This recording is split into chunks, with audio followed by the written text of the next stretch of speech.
Assalamualaikum warahmatullahi wabarakatuh. Bismillahirrahmanirrahim. Halo teman-teman, sekarang kita akan merancang skema dan struktur database menggunakan tools online yang gratis dan mudah bernama dbdiagram.io. Bisa teman-teman akses di dbdiagram.io. Ini websitenya.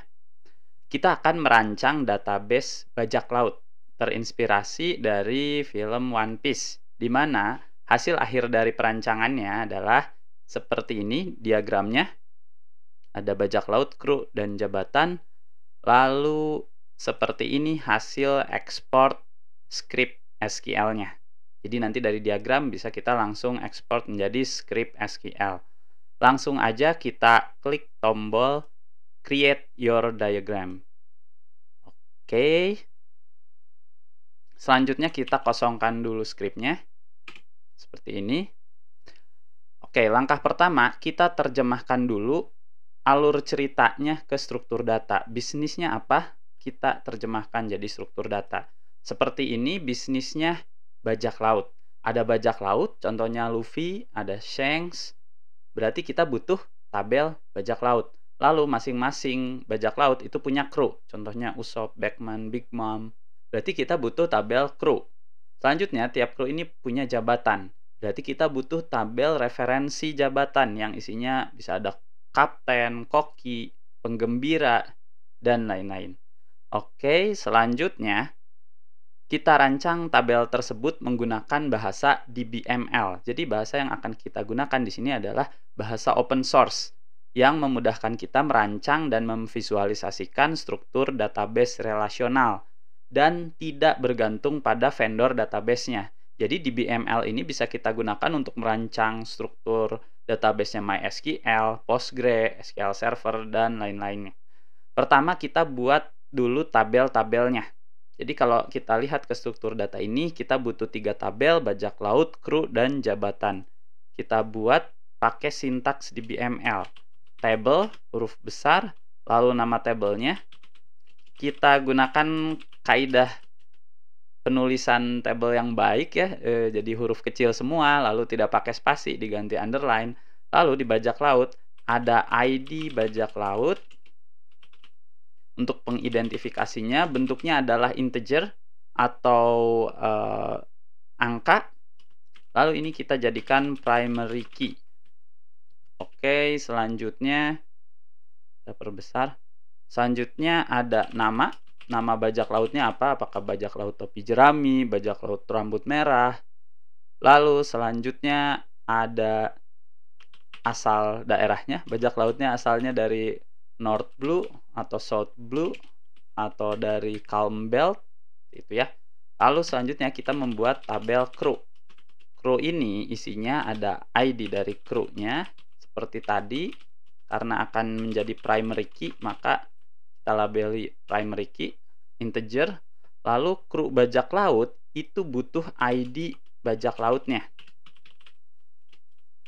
ID bajak lautnya ini nanti akan kita hubungkan ke tabel bajak laut.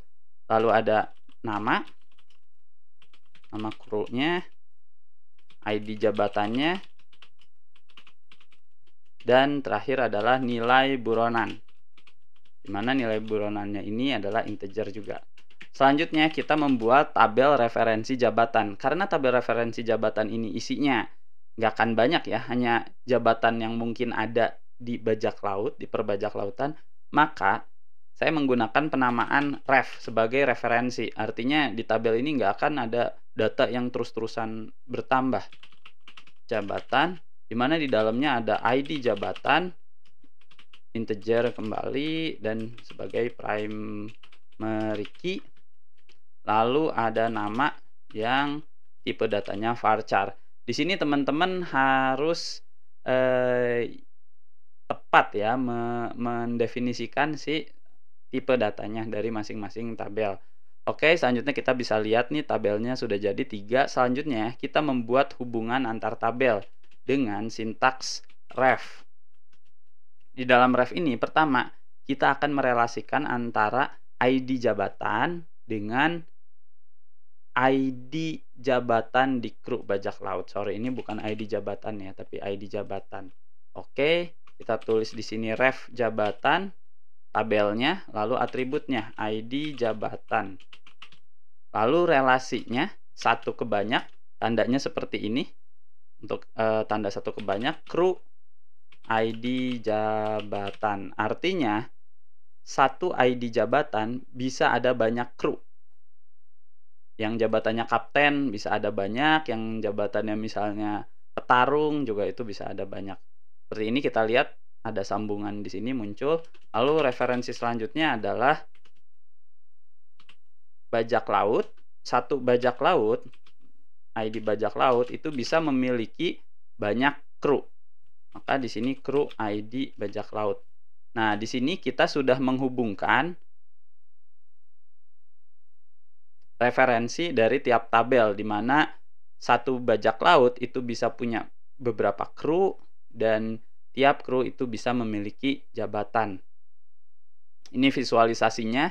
Selanjutnya kita bisa ekspor struktur yang sudah dibuat ke format SQL berbagai vendor yang ada di menu ekspor. Ekspor ini.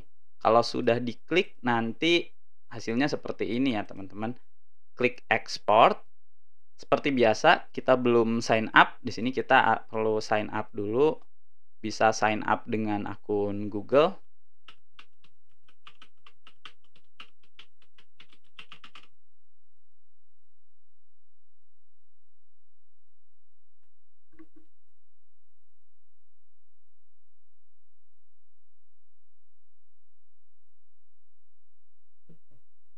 Oke. Jika sudah, teman-teman bisa memasukkan dulu role teman-teman. Bebas ya, misalnya CEO, CTO seperti ini. Oke, kalau sudah, fungsi ekspornya bisa ada banyak ya, bisa terbuka ya, bisa ekspor sebagai PostgreSQL, MySQL, SQL Server, dan lain-lain. Contoh yang barusan adalah contoh hasil ekspor untuk MySQL. Oke, seperti ini teman-teman, semoga bermanfaat. Teman-teman boleh request konten untuk kita bahas di kolom komentar. Terima kasih. Alhamdulillahirabbil alamin. Assalamualaikum warahmatullahi wabarakatuh.